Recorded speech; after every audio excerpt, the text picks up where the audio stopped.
누나에게도 전하라 이렇게 얘기했습니다. 기겁한 아들이 이 사실을 누나에게 전화를 해가지고 분통을 터뜨린 거예요. 그랬더니 누나도 분통을 터뜨리면서 무슨 일이 이런 일이냐고. 내가 알아서 처리할게. 그러면서 딸은 당장 아버지에게 전화를 딱 합니다. 아버지, 우리가 갈 때까지 꼼짝 말고 계세요. 수화기를 딱 내려놓은 할아버지가 여보, 올 크리스마스에는 둘 다 온대. 좀 우픈 얘기죠. 웃으면서도 슬픈 얘기죠. 오늘 성탄절 예배로 지금 하나님께 영광 돌리고 있는데 미국 어떤 교회에서 성탄절에 그 교회에 미국에는 뭐 거의 모든 대통령이 예수님을 믿으니까요. 그 교회에 와서 예배를 드리겠다는 연락을 받은 거예요. 그러니까 감격스럽기도 하고 흥분되기도 하고. 근데 그 소식을 어떻게 들었는지 그 지역에 있는 모든 사람들이 교회로 빗발치듯 전화가 오는 겁니다. 아, 대통령이 온대요. 대통령이 옵니까? 대통령이 정말 옵니까? 그러자 이 목사님이 고민을 했습니다. 아니, 크리스마스 성탄절에 예수님이 주인공이 아니라 대통령이 주인공이야. 그러니까 일일이 전화가 불통될 정도로 3대, 4대 있는 전화가. 그래서 목사님이 자동 응답기에 넣습니다. 이번 성탄절 우리 교회는 대통령보다 어마어마 귀하신 분이 오십니다.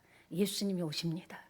예, 그랬습니다. 성탄절이 예수님이 빠진 성탄절이라면 우리가 성탄 예배를 드리고 또 성탄을 또 감사하고 지내지만 그 중심의 핵심인 예수님이 빠진 성탄이라면 아무 의미가 없겠죠. 그렇습니다. 성탄의 큰 기쁨이 오늘 이 성탄 찬양 드린 것 같이 여러분의 삶과 여러분의 가정, 여러분의 직장과 여러분의 마음의 소원이 또 앞으로 2024년에 충만하시기를 예수님의 이름으로 축원합니다. 예, 그렇습니다. 이 세상에 살다 보니까 놀라운 일이 너무나 많아요. 저는 세상에 이런 일이 프로가 우리나라에만 있는 줄 알았더니 해외에도요. 제목이 다르게 다 세상에 이런 일이 다 있더라고요. 정말 세상은요, 별일이 많습니다. 놀라운 소식들이 많아요. 극한 상황에서 생존했다라는 소식이나 희생이나 헌신이나 우리가 어떻게 이런 일이 있지 않고 놀랄 정도로 깜짝 놀랄 일이 있습니다. 그러니까 우리 한국만 해도 세상에 이런 일이라는 프로는 장수 프로가 된 겁니다. 그만큼 날마다 전 세계에서 깜짝 놀라고 정말 이런 일이 할 수 있는 사건들이 많이 터진다라는 거죠. 그런데 땅뿐만 아니라 하늘에서 천사를 통해서 전해준 가장 놀라운 소식, 그 이야기를 오늘 성탄절 예배에 같이 받고 드리려고 합니다. 예수님께서 왜 이 땅에 오셨을까요? 하나님이신데 왜 그것도 사람의 옷을 사람은 아담과 하와 선악과 범죄한 이유로 하나님께 쫓겨난 그런 인생입니다. 그리고 그 저주로 인하여 우리가 가난이 시작됐고 죽음이 시작됐고 질병이 시작됐고 문제가 시작된 거예요. 그렇다면 그 사람의 옷을 왜 입고 오셔야만 했을까? 거룩하신 분이. 신이 움직일 때는요, 사람이 움직여도 그냥 움직이지 않잖아요. 반드시 뜻이 있는데 신이 움직일 때는 그만한 분명한 목적이 있다라는 겁니다. 사람이 사는 세상에는 역사라는 기록들이 있습니다. 우리뿐만 아니라 그 수다한 기록 가운데 대부분은 우리가 들어도 잊어버리죠. 학교 다닐 때 역사 달달달달 외워도 지금 물어보면 잘 모르겠어요. 그냥 스쳐가고 잊혀지는데 잊혀지지 않고 수천 년 동안 잊혀지지 않고 계속적으로 감격이 되고 감동이 되고 너무나 뜨거운 그 인류 역사의 가장 큰 사건이 무엇일까요? 바로 예수님의 탄생, 성육신. 그러니까 하나님이 사람의 옷을 입고 오신 사건입니다. 그러니까 예수님이 이 땅에 오셔서 우리 함께 사셨다는 증거가 예수님의 탄생인 줄 믿습니다. 베들레헴, 유대 땅 베들레헴 마굴간에서 나신 것이 기록되어 있습니다. 여러분은 성탄절을 어떻게 알고 계십니까? 한번 속으로 한번 생각해 보세요. 나는 성탄절을 어떻게 생각하지? 성탄절은 한마디로 하나님이 자기 백성을 찾아오신 날입니다. 우리도 그렇잖아요. 정말 자식을 키우면서 뒷바라지 해줄 능력이 없어서 안타까워서 미안하다 그러잖아요. 정말 급할 때, 자식이 너무 힘들 때 나는 마음은 있는데 못 도와주니까 미안한 마음을 갖고 있죠. 사랑하는 여러분, 죄로 인하여 꼼짝없이 지옥 갈 수밖에 없는 우리 인생을 보시고 천지를 창조하시고 세상을 창조하신 분이 친히 내가 가서 해결해 준다. 어떻게? 사람의 옷을 입고 가서 해결해 준다. 오신 분이 예수님이신 줄 믿습니다. 그러니까 해결해 준다라는 것은 살 길이 있고 회복이 가능하다라는 거죠. 여러분 이것을 분명히 짚고 가야 돼요. 하나님이 왜 오셔서, 하나님의 아들이 이 땅에 오셔서 왜 십자가에 죽으시고 부활 승천하셔야만 했는가? 바로 우리의 죄 때문에. 죄의 삭은 사망입니다. 지금도요, 죄의 삭은 감옥을 가거나 형벌을 받거나 사망인 나라도 있죠. 그러니까 사람의 옷을 입고 와서 죽어줘야 죄의 삭은 사망이니까 해결할 수 있다라는 거죠. 그 기쁜 소식이 무엇입니까? 이게 가스펠이고 복음인 줄 믿습니다. 그러니까 죄악으로 죽을 우리 하나님이 곰곰이 생각했는데 내가 가서 해결해 주는 방법밖에 없다. 하나님의 마음이 크리스마스입니다. 그러니까 여러분 성탄절은요, 하나님의 마음을 생각해야 돼요. 하나님의 마음이 예수 그리스도를 보내신 나를 사랑하시는 것을 직접 말씀으로만이 아니라 직접 행동해 주신 거구나. 임마누엘이 뭡니까? 하나님이 우리와 함께 하신다.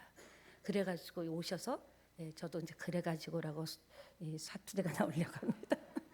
메이드 인 서울인데 왜 이렇게 됐는지 모르겠습니다. 실제로 2000년 전 어느 날이었습니다. 베들레헴 들판에서 양을 치던 목자들이 그들이 양을 치고 있고 밤중에 천사가 나타난 겁니다. 여러분 목자는요, 그 당시에 최하위층에 있는 사람들이 목자입니다.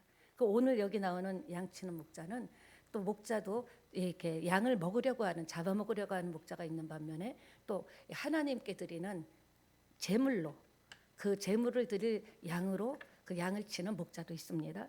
그러니까 사람들한테 노숙해야 돼요. 이 사람들은 어제 뜨뜻한 데서 잠 아니면 찬 이슬을 계속 맞으면서, 그러니까 희한하죠. 그 사람들에게 소식이 전해졌다라는 거예요. 그리고 그 사람들이 가서 확인한 거예요. 여러분 뭐 대단한 사람이 간 게 아니라는 겁니다. 최상위층에게 말씀하시지 않았어요. 하나님이 사람의 옷을 입고 예수님으로 오신다라는 것을 고위층, 최상위층에게 말한 것이 아니라 최하위층에게 말씀하셨고, 비천한 사람들에게, 후에 물론 동방박사도 나오지만요, 한밤중에 그런 광채가 일어나고 빛이 나고 밝아지고 음성을 들었으니 얼마나 놀랐겠습니까? 상상도 못하죠. 그리고 또 얼마나 무서웠을까요? 몇 년 전에 노랗게 여름에 하늘이 노랗게 된 적이 있습니다. 저는 그걸 보고요, 어머 하늘이 오렌지색이네가 아니라 무섭다. 무슨 일이 일어날 징조인가 그런 생각까지 들었습니다. 그러니까 첫 목격자도 비천한 사람들이었죠. 얼마나 놀랍고 얼마나 무서웠겠습니까? 그때 천사들이 목자들에게 무서워하지 말라고 한 거예요. 오늘 주님이 저와 여러분에게 무서워하지 마. 살다가 이런 저런 일 당할 때 무서워하지 마. 왜? 우리가 무서워하는 연약한 존재라는 것. 겉은 단단한 것 같고 대단한 것 같고 다 견딜 것 같지만 생각지도 않은 부분에서 툭 하고 쓰러질 수 있는, 겁먹을 수 있는 것이 저와 여러분의 인생이란 겁니다. 사랑하는 여러분, 그렇습니다. 그때 천사들이 무서워하지 말라고 온 백성에게 미칠 기쁜 소식을 전하겠다고 그렇게 예수 탄생 소식을 전했습니다. 여러분 이 누가복음에 나오는 누가는 직업이 의사였어요. 의사는 굉장히 논리적으로, 뭐 다 그런 건 아니지만 논리적으로 이렇게 글을 쓰거나 표현을 하는데, 큰 좋은 일이라는 이 꾸미머를 이렇게 대부분 쓰지 않거든요. 일 자체가, 의사 자체가 그런 일을 언제 다 얘기하겠어요. 그런데 이렇게 꾸미머를 쓸 정도로 큰 놀랍고 기쁜 소식이라고 전했다라는 겁니다. 근데 왜 오셨을까요? 11절에 보니까 너희를 위하여, 따라합시다. 나를 위하여. 여러분 항상 생각해야 돼요. 예수님이 왜 오셨고 예수님이 왜 죽으셨나? 간단한 거예요. 모든 사람은 살려고 태어나죠. 그러니까 살려고 태어나고 살려고 하죠, 끝까지. 그러나 예수님은 이 땅에 죽으러 오신 거예요. 우리의 죄를 대신 갚아주시려고. 너희를 위하여, 나를 위하여라는 말을 십자가를 볼 때마다 저 십자가는 나를 위하여. 예수님이 탄생한 것은 나를 위하여 오셨구나.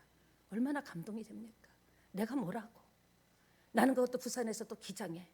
전 세계적으로 보면 진짜 점 하나 찍을 곳인데 그 나를 위하여 내가 무서워하고 인생사를 한숨 쉬고 힘든 걸 알고 오셨다라는 거죠. 다인리라는 신부님이 저는 하와이에도 나화촌이 있다는 것을 나환자촌이 있다는 것을 알고 깜짝 놀랐습니다. 이 신부님이 다니엘 신부님이 나환자촌에 들어가서 나환자를 이렇게 좀 이렇게 도와주려고 자기가 뭐 나병을 옮던 안 옮던 그런 마음을 가지고 갔는데 거기에서 멀쩡한 사람은 안 된다고 안 받아준 거예요. 정말. 그러니까 자기가 멀쩡한 사람, 왜 멀쩡한 사람이 들어가야지 옮아서 안 된다라는 거죠. 그래서 나와서 생각을 한 거예요. 그럼 나환자촌에 미처 못 들어간 사람들을 내가 전도해야겠다. 왜 나환자일수록 복음을 전해야겠다라는 뜨거운 마음으로 이 신부님이 나환자를 이렇게 치료하고 간병하다가 자기도 나병에 걸려서 그때 자기가 나환자촌에 들어가서 목숨이 끝나는 날까지 섬겼다고 합니다. 예수님이 왜 사람의 옷을 입고 왔을까요? 마찬가지예요. 예수님이 사람의 옷을 입고 우리 안에 오신 거예요. 사랑하는 여러분, 예수님이 날 위하여 오셨다라는 것은 신비 중에 신비고 은혜 중에 큰 은혜입니다. 여러분 생각해 보세요. 날 위하여 여러분 여태까지 누가 왔습니까? 그냥 우리가 아는 직장, 삶의 일가친척? 아니, 분수도 날 위해서 찾아오지 않는데, 대통령도 날 위해서 찾아오지 않는데, 하나님이 날 위해서 나를 고치고 나를 회복시키려면 사람과 같이 똑같이 돼서 와야 됐기 때문에 그런 말 드렸잖아요. 불 속에 있는 사람을 건지려면 불 속에 들어가야 되죠.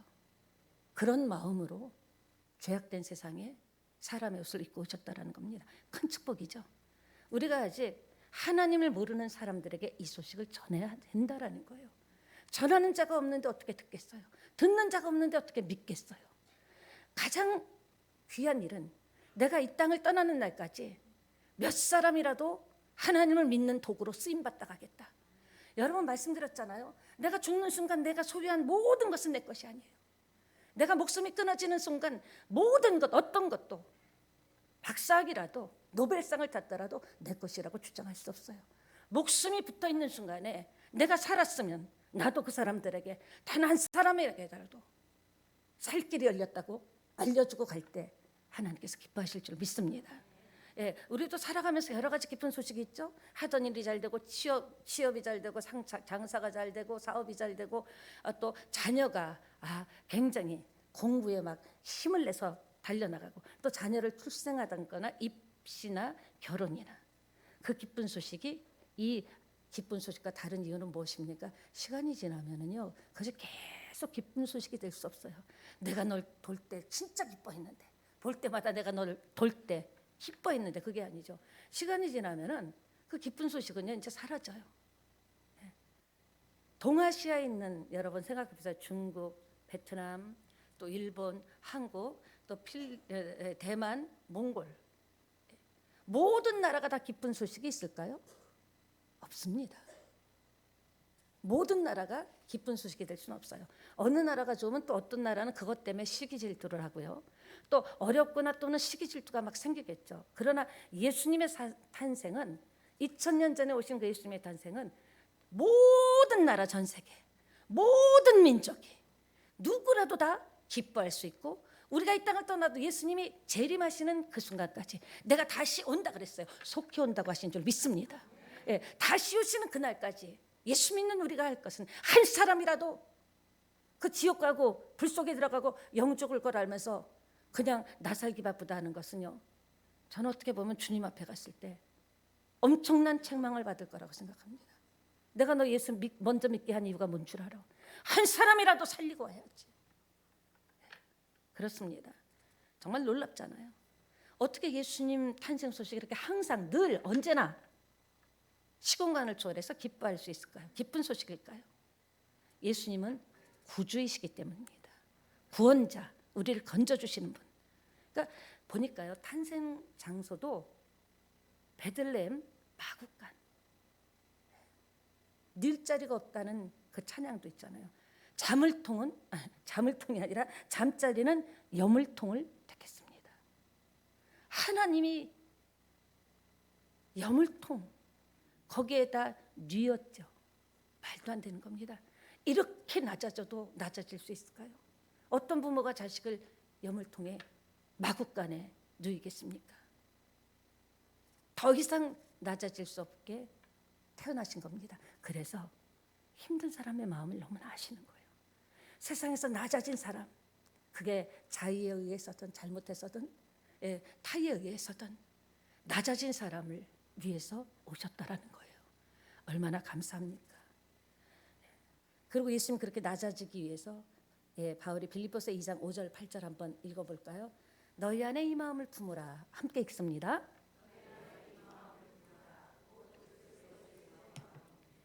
그는 근본 하나님의 본체시나 하나님과 동등됨을 취할 것으로 여기지 아니하시고 왜? 우리 때문에 오히려 자기를 비워 종의 형체를 가지사 사람들 같이 되셨고 사람의 모양으로 나타나사 자기를 낮추시고 죽기까지 복종하셨으니 곧 십자가에 죽으십니다. 하나님이 십자가에 죽으신 거예요. 말도 안 되죠. 거룩하신 분이 피를 흘리신 겁니다. 우리는 어떻습니까? 주님은 낮아지시고 죽으시고 비우셨어요. 근데 우리 예수 믿는 우리는 주님의 길을 간다고 하면서도 높아지려 하죠. 하나라도 더 채우려고 하죠. 살려고만 하죠. 살기 위해서는 믿음. 하나님 한번 눈 감아주세요.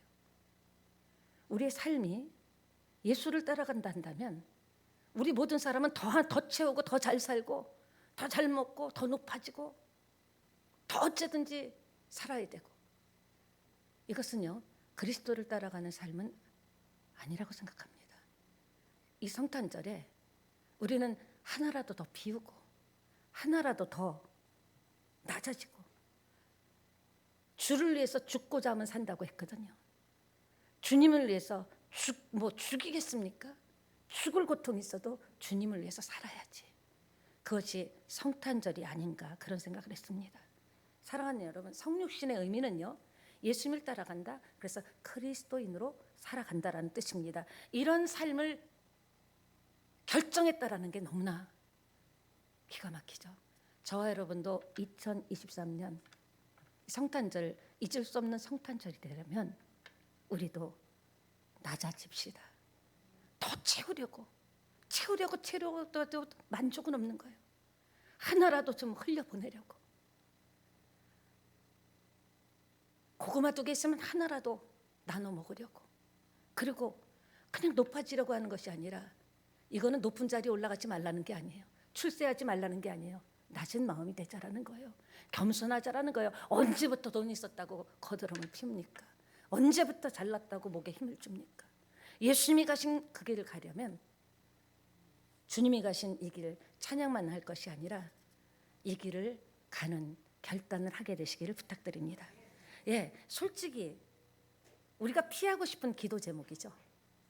우리가 안 보고 싶은 기도 제목이죠. 왜? 하나님 올해 어느 정도 하나님 축복해 주세요. 하나님 나는 정말 잘 돼야 됩니다.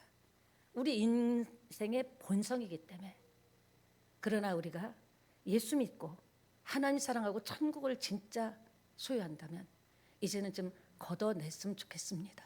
남보다 더 받은 게 있다면 풀고, 남보다 더 아는 것이 있다면 잘 모르는 사람 도와주고, 그럴 때 하나님께서 크게 기뻐하시게 되리라고 저는 믿습니다. 우리가 성탄에 대해서 한번 생각해 보자라는 거죠. 전에 지인 목사님이 어떤 기사를 보고 이야기를 하던데 저는 깜짝 놀랐습니다. 검색어를, 성탄을 맞이해서 크리스마스를 맞이해서 검색어를 쳤는데 이런 특징이 있다는 내용이 있다라는 거죠. 성탄절과 관련된 검색어는 15%밖에 없다라는 거예요.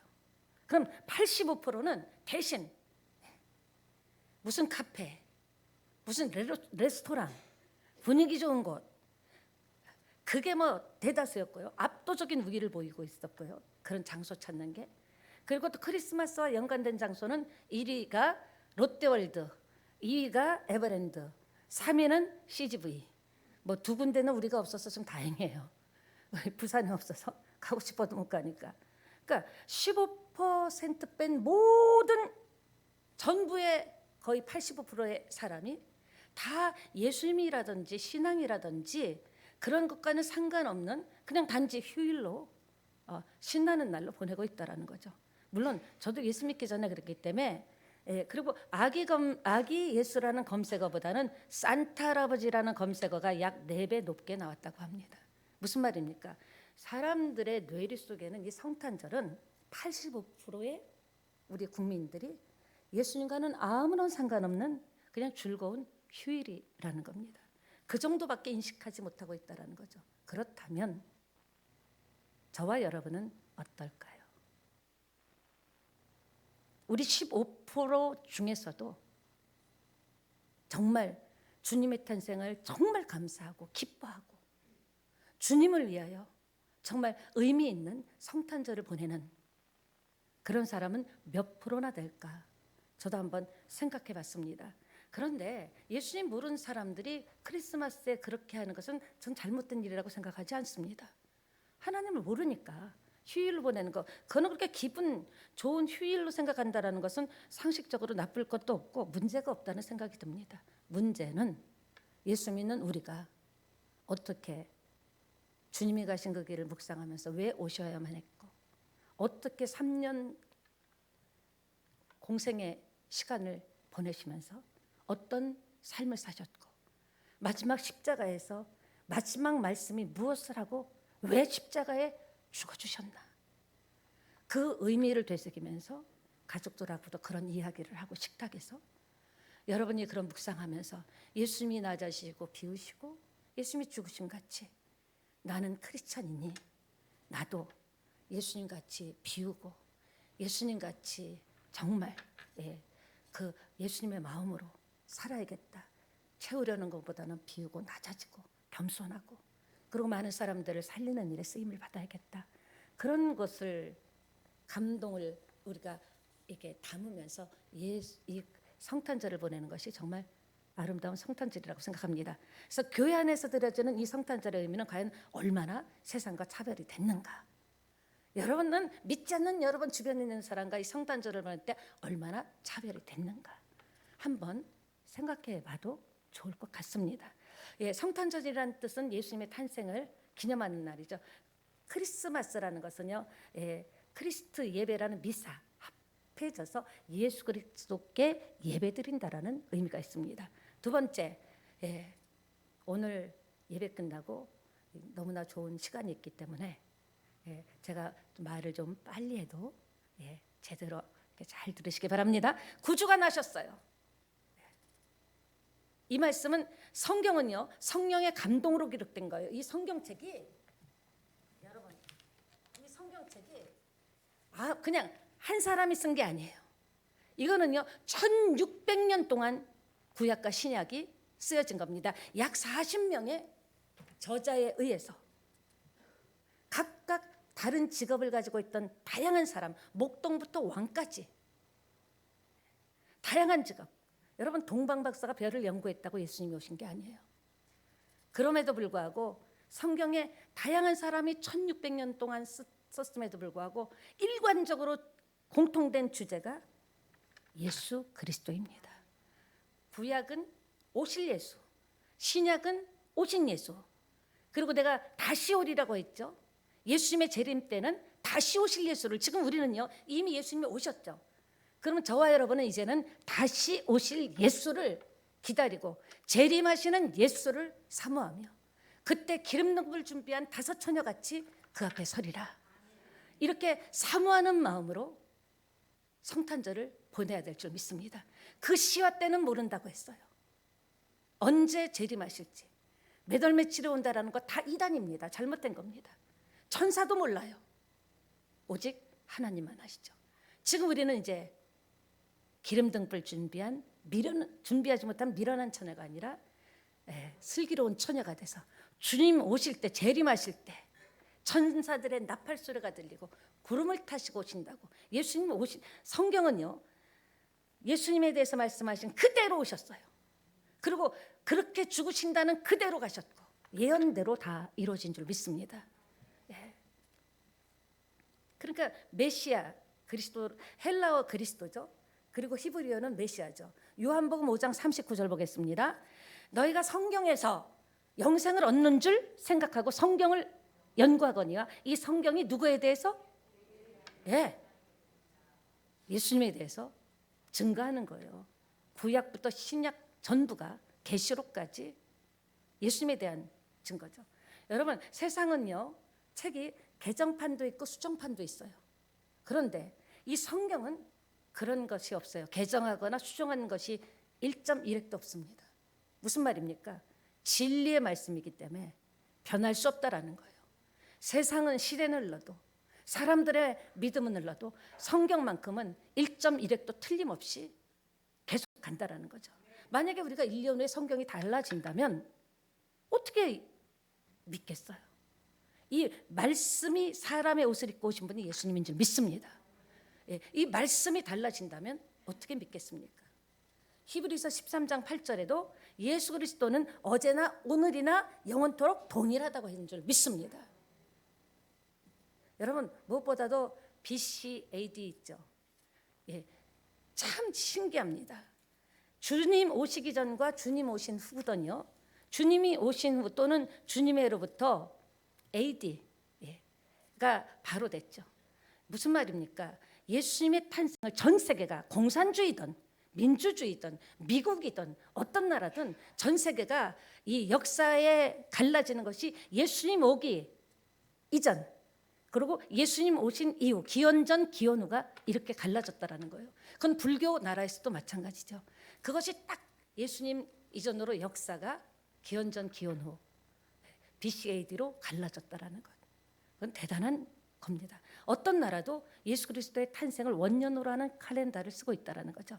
말씀을 마무리하겠습니다. 성탄절이 되면 교회들이 많이 하는 빈방이라는 성극이 있습니다. 예수님 마리아가 요셉과 같이 예루살렘에 갔는데 만삭이 됐는데 이미 사람들이 꽉꽉 모여서 빈방이 없는 거예요. 빈방을 두드려도. 그래서 그러나 그 모든 것은 하나님의 계획이죠. 마국간으로 가서 거기에서 몸을 풀고 마국간에서 예수님이 탄생했다라는 거죠.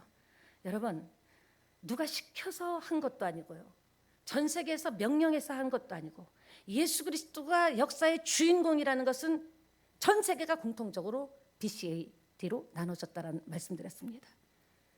여러분, 인생은 다 빈방입니다. 또 빈집이에요. 왜냐? 열심히 갖다 채우고 좋은 모든 것을 다 갖다가 채워도 하나님이 어느 날 너 방 빼라 하면 방을 빼고 가야 되는 거예요. 빈방이 돼야 되는 거예요. 70년을 살았던, 80년을 살았던, 힘들게 살았던, 눈물로 살았던, 어느 날 하나님이 너 방 빼 그러면 우리 믿는 사람은 할렐루야죠. 이 세상의 고통과 눈물과 아픔과 예수님이 재림하기까지는 첫째 기근이 일어나고 피눈물 나는 일들이 더 많을 겁니다. 기후 이상이 오고요, 우리는 천사의 손에 이끌려 하나님 품으로 가게 될 줄 믿습니다. 근데 예수님께서 꼭 안아주실 것 같아요. 어떻게 참았니? 어떻게 견뎠니? 내가 그때 네 눈물을 보았고 네 아픔을 내가 품어줬어 하면서 저와 여러분의 품을 꼭 안고 우리 이 땅에서 흘렸던 눈물을 닦아주실 줄 믿습니다. 모든 인생의 주인은 하나님이십니다. 만약에 독생자 예수 그리스도를 보내주시 않았더라면 저나 여러분은 어떤 삶을 살고 있을까요? 우리 찬양 드리고 통성기도하고 2부 순서하고 끝난 다음에 축도로 마치도록 하겠습니다.